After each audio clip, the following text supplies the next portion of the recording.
You only live once. But if you do it right, once is enough. Yeah. This is Thrive Kings.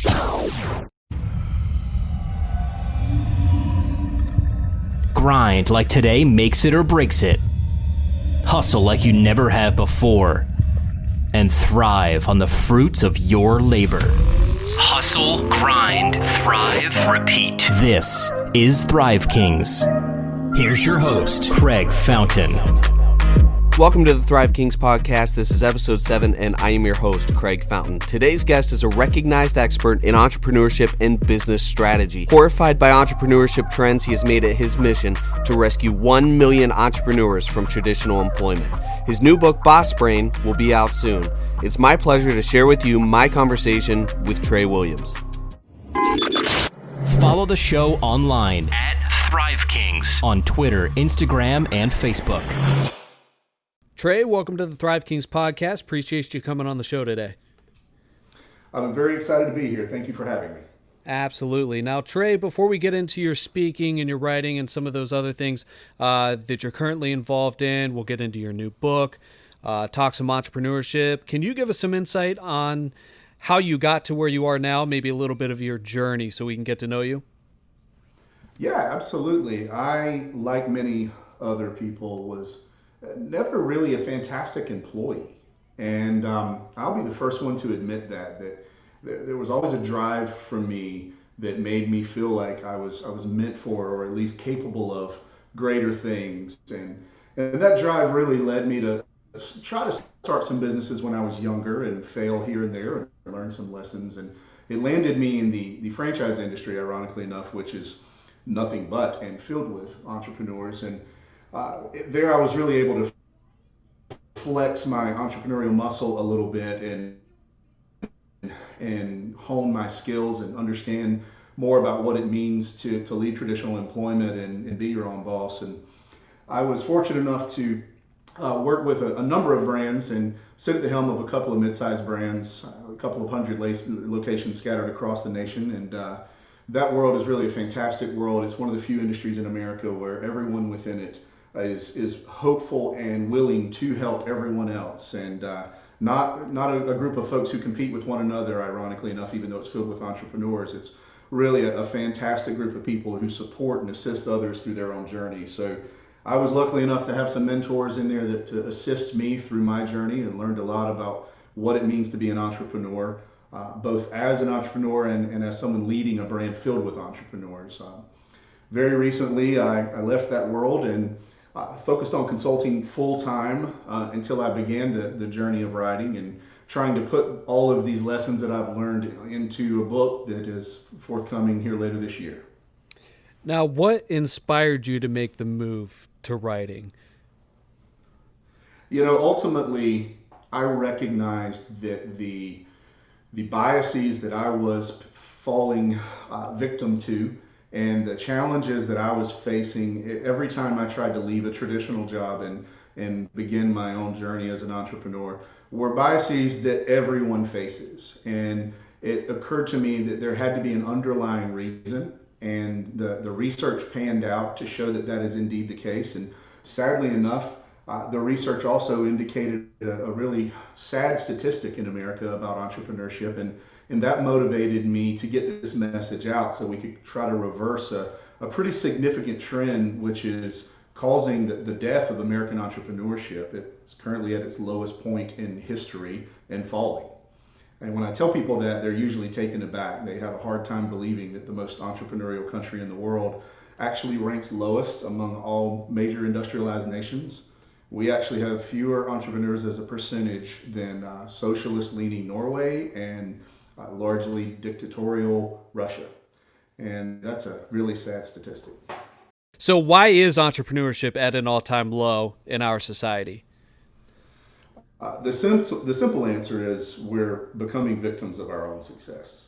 That doesn't really explain it, but that really is the summary of it. The explanation is that our inherent hardwired psychological biases that we all suffer from, and whether we admit it or not, are really being heavily exploited by external expectations and cultural assimilations. So we have these triggers in our brain, and we all have them because 10,000 years ago they were very important for our survival.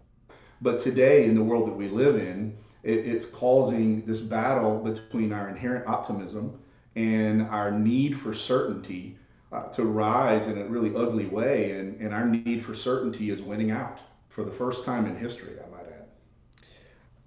I find it interesting that it's kind of been the trendy thing is to be an entrepreneur.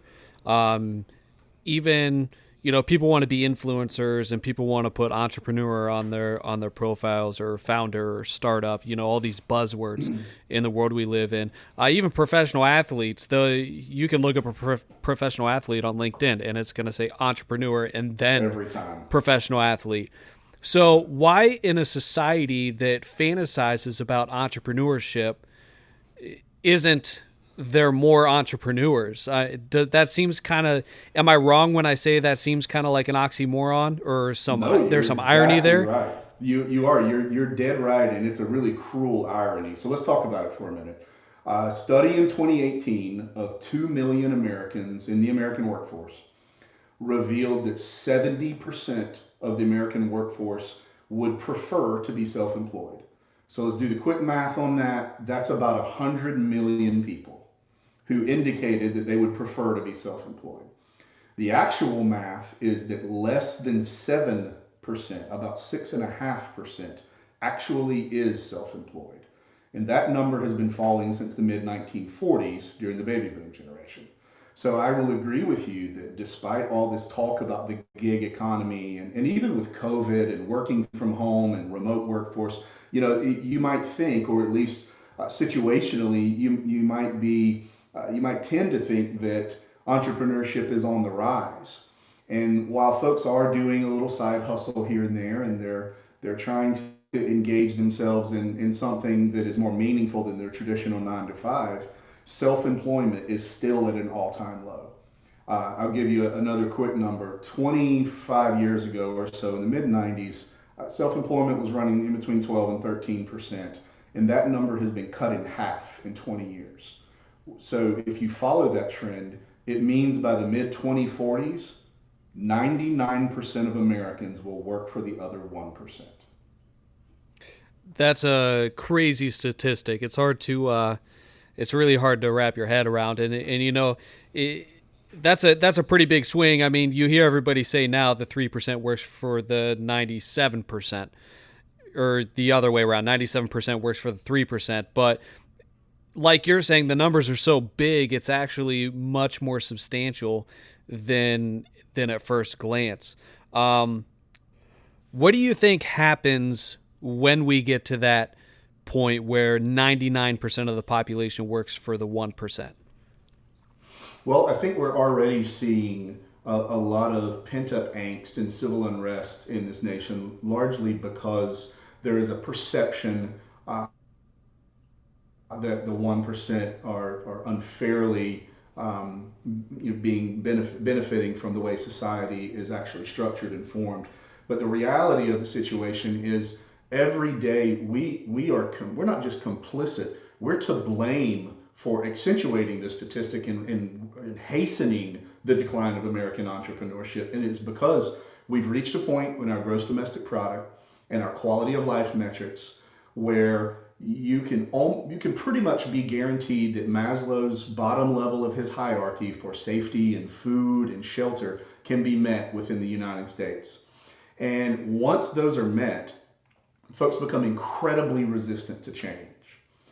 And being resistant to change brings back that irony you talk about where everyone says, oh, I'm an entrepreneur. Well, society loves to talk about creation and innovation and creative ideas and those who spark innovation. But the truth is we're extremely resistant to change. And what I'm hoping to get folks to realize is that there are 80 to 100 million people in the nation who are in what I call the Goldilocks zone. Now, these folks are in a position where comfort for them is certain enough that they're willing to invite a little risk. But it is not so certain that they're not enormously resistant to change. And this is a comfort zone that is laying squarely in the middle class. You look at the bell curve of entrepreneurship, those who have the highest paychecks and those who have the lowest paychecks are least likely to be entrepreneurs. It is the middle class that really entrepreneurship is dependent on. And this is why it aligns with the mid-1940s, when the rise of the middle class and the baby boom is, you see that rise coupled with the decline in entrepreneurship. And that's why I say we're becoming victims of our own success. Things are so good that we don't realize how good we have it, and we're resistant to taking those risks or maybe facing a little uncertainty that entrepreneurship requires. So, Trey, you're on a mission to rescue 1 million entrepreneurs from traditional employment. What is the solution for this problem we're talking about? So if psychology has proved anything, it's proved that knowing our behavioral tendencies and pitfalls is not enough to actually change your behavior. and that's true for all of us. We all fall victim to that, myself included. So the difference, and I say this in the very last chapter of the book, is all of this starts with belief, but you can't just wake up one day and decide to believe something. We all usually look for evidence. We look for some signs that tell us that it's okay to believe in something because we don't want to get our hopes up if for some reason that doesn't transpire. But you can't just wake up one morning and say, I choose to believe. But here's what you can do. You can start taking small steps that may even have small, meaningless, not even risky consequences. But as you begin to take those steps, you start changing the perception of yourself, and you start seeing yourself as the kind of person who takes those actions. And over time, belief emerges because you reverse engineered it. You've taken a few small steps, you've seen what happened, you built some small momentum, you didn't have to risk a lot in the process, and reverse engineering your belief kind of kicks off this entrepreneurial cycle. I talked earlier about the struggle between optimism and uncertainty, and what we're really trying to do is light fire to the optimism, that belief that something is possible. Is this similar to the idea that we find in, like, there's, for example, something that came to mind when you were explaining that was a famous speech at a graduation ceremony, and it actually ended up being in a book. If you want to change the world, start by making your bed. Is it all about, so you're saying that it's all about small steps to gather momentum, to reverse engineer the... No, I know exactly where you're going, and you're right. So think of it like this. The children of entrepreneurs are significantly more likely to be entrepreneurs and business owners themselves. Okay. Entrepreneurs give 3 times on average the amount to charitable organizations than those who are traditionally employed. Entrepreneurs are more civically engaged in their community. They're more likely to volunteer their time.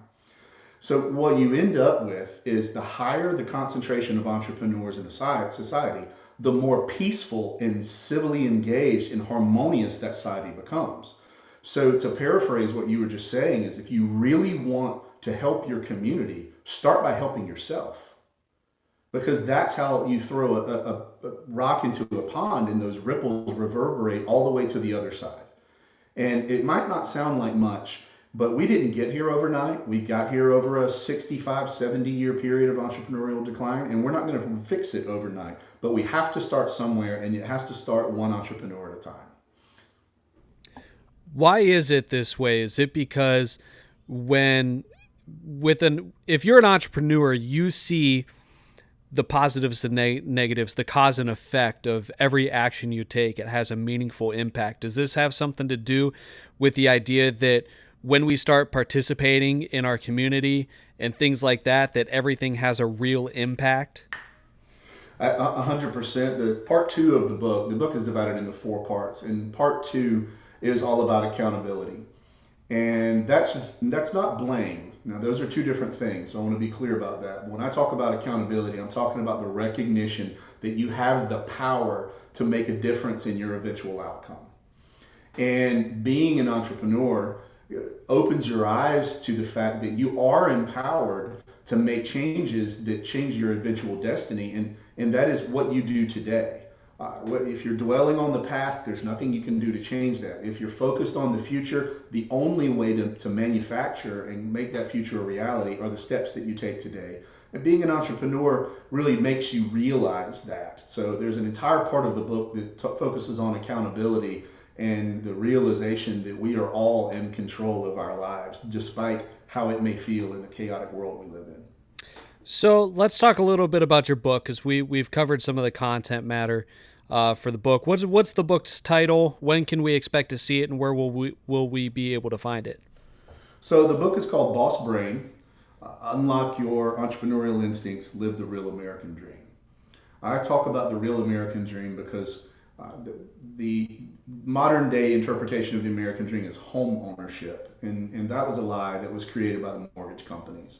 So the real American dream, as it was defined by James Truslow Adams in 1931, is a person having the freedom to achieve all that is within his or her capabilities. And that's the reason why folks risk their lives and their futures and their families to come to America and have for years and years. It's because we all have this freedom. The book is going to be available on Amazon and all the other places, Audible and Barnes & Noble, first part of next year, but it's going to be available for direct shipment from the publisher in a limited quantity starting in October. So there's a pre-order available at getbossbrain.com/waitlist. And you can get on the wait list to order that and be one of the first people to have it in hand later this year. Now, what inspired you to write this book specifically? Because this seems like a very targeted book that actually targets, you're revealing a scientifically proven system that unlocks those, people's true potential. Why that subject matter? That seems very specific. Well, I love this country, and I still believe that 70% that I'm targeting it's not a narrow group. It's 100 million people out there who know in their hearts that they are capable of more and meant for more, and they want to leave a legacy like the rest of us. And I want to do everything I can to empower them to achieve, just like the American dream says, all that is within their innate ability. And I don't want to live or die in an America where 99% of the people work for the other 1%. I want it to continue to be what America always has been, where you have the freedom and the opportunity to achieve everything in your power. So I put that mission together because a million sounds like a lot of people, but there are 100 million of them out there. So if I can just get 1 in 100 to take that step, in 25, 30 years from now, we're going to have a much more harmonious and much more civically engaged society as a result. We're currently in the middle of a pandemic. All right. We're in August 2020, in the middle of the COVID-19 pandemic. How does this affect all these entrepreneurship trends? The fact that that entrepreneurship is at an all-time low, that we're trending in the wrong direction. You're on a mission to change that, but how does the pandemic affect that, maybe short and long term? It's a great question, Craig. And let me tell you, this is a flashpoint in history for entrepreneurship. And really 20 or 30 years from now, this moment's going to be judged by how we perceive this. I know you've probably heard the old cliche about the two kanji that represent the word crisis in the Japanese language. And the two kanji, one of them is chaos and the other is opportunity.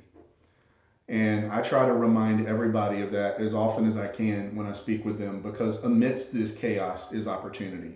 The entrepreneurs who I know out there see this for what it is. Real estate prices are going to begin to fall. Landlords are going to become motivated. Second generation space is going to come available. Innovation is going to be required because of a morphed society that maybe is working more remotely. Each of those independently could be a huge opportunity for innovation and entrepreneurship, but together it's really unprecedented. So despite the fact that now might feel like an uncertain time, and I get so sick of hearing every television commercial say in these uncertain times, because I could not disagree more. If there is anything that is certain and anything that I genuinely believe, it is that American entrepreneurship is going to prevail. And this is an opportunity for us to reverse that trend. I've read a lot of statistics about entrepreneurship. I've posted some to my social media profiles, things like that. An interesting one, and I think you're the perfect guy for me to ask this question to, is you're talking about how, or we were talking about earlier, about how the middle class is really the bread and butter for entrepreneurship. That's generally who's active. Now, I read a statistic that men between the ages of 30 and 40 that are middle class are the most successful entrepreneurs. Number one, do you agree with that? I can't cite the reference. I don't remember it offhand. Do you agree with that? And why or why not would you agree with that? So there's a couple of things to remember. The statistics that I've been throwing out there about the decline of entrepreneurship cross all races, all genders, all geography, and all socioeconomic barriers. It doesn't matter what your color, religion, or creed is.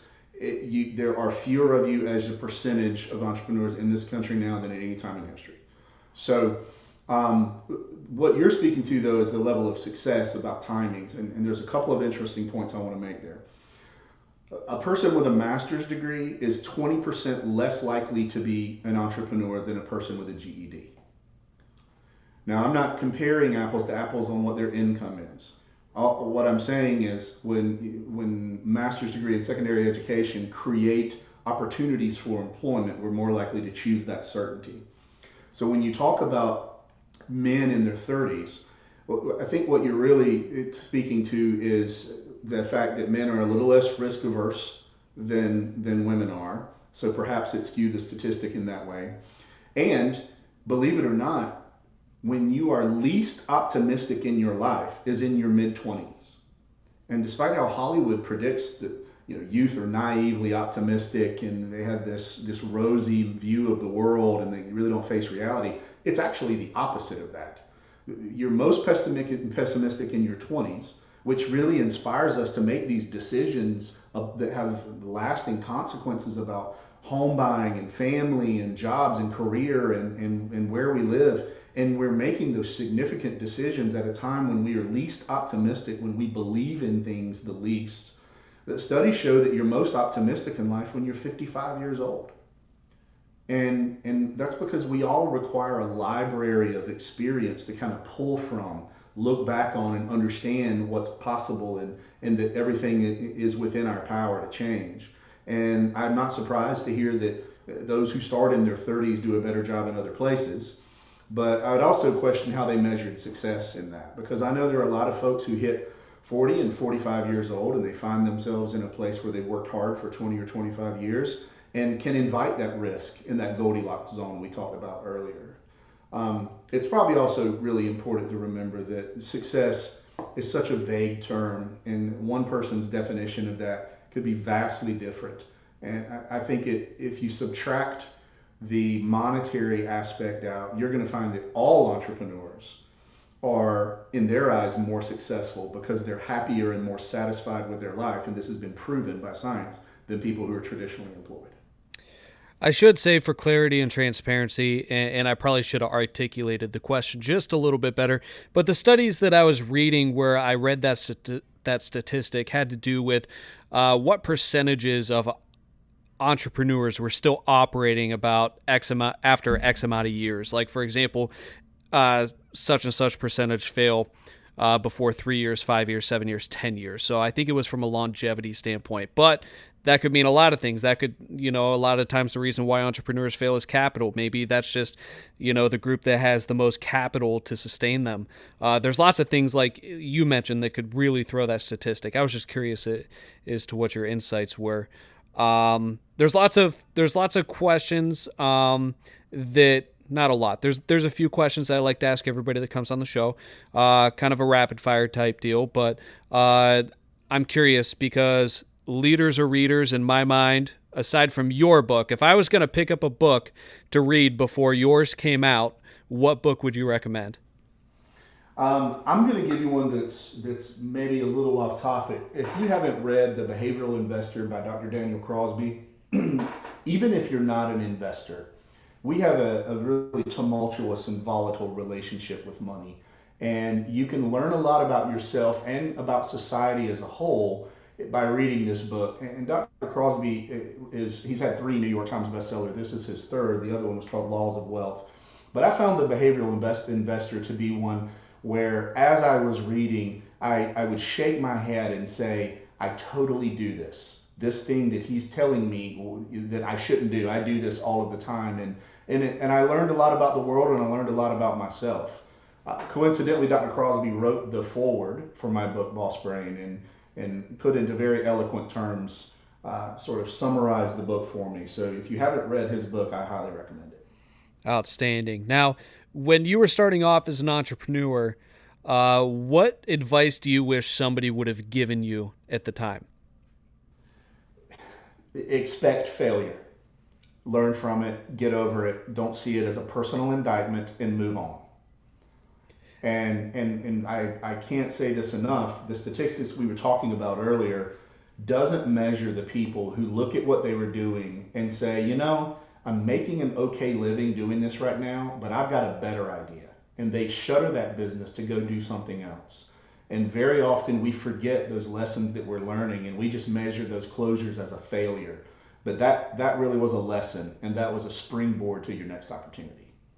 And that's also something that could skew the statistics. Somebody may start 4, 5, 6, 7 businesses. It might take them 7 tries, but that 7th try, really takes off. So as far as advice goes, besides that advice that you just mentioned, what advice would you give at this point to an entrepreneur, whether they're starting, struggling, or thriving? Doesn't matter. What advice would you give to entrepreneurs?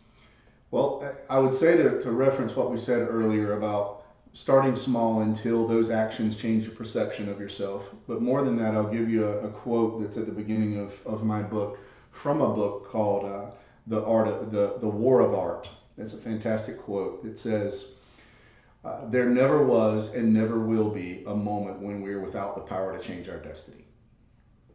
And it is what you do today that matters. It's not what happened yesterday, and it's not planning for tomorrow. It's the action that you take today. And if you don't change a variable, you're not going to expect a different result. So take some action, learn from it, and then take action and then learn from it and create a cycle. Now, Trey, Boss Brain comes out when again? It'll be available for direct ship from the publisher probably late October, and hit bookshelves probably around the holidays, maybe a little after. It's been pushed because of the COVID thing. And can you share the web address one more time? Absolutely. Go to getbossbrain.com/waitlist. And there's a wait list there that will give you early access. And I've got a Facebook group that you can join called Boss Brain Revolution, where a lot of folks get to watch videos that I put together, and they discuss the content of the book even before the book is out. So some really smart and capable entrepreneurs in that group on Facebook. Now, you mentioned it'll be available on Audible eventually. Are you doing your own audiobook? Despite my southern accent, they did ask me to do my own audio. And, outstanding. I was a little surprised, to be honest with you, but I'm going to embrace it. And my publisher said that no one is going to be able to put together the emphasis the way I intended it. So I'm going to take that as a compliment, despite my accent.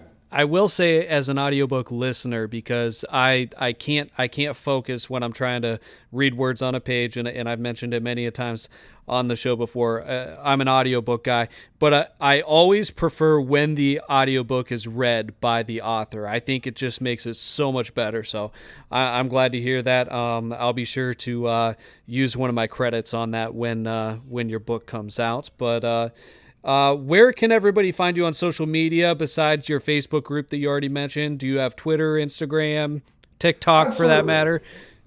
Yeah, I'm pretty easy to find because of how my first name is spelled. Trey, TRAWilliams.com. And the same on LinkedIn, the same on Twitter, TRA_Williams on Twitter. But I've been really enjoying engaging with entrepreneurs in this Facebook group. It's become my go-to. It's a really interesting group of people there who are conversing and sort of debating over some of the same issues we talked about here today. So I think you would enjoy it. Outstanding, Trey. Appreciate you coming on the show. We're excited to have you on the Thrive Kings podcast. Hopefully we'll be able to make it happen again someday.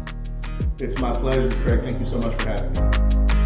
Thanks for listening. listening to another episode of Thrive Kings. Make sure to subscribe on iTunes, Spotify, or Stitcher Radio to never miss an episode of the Thrive Kings podcast.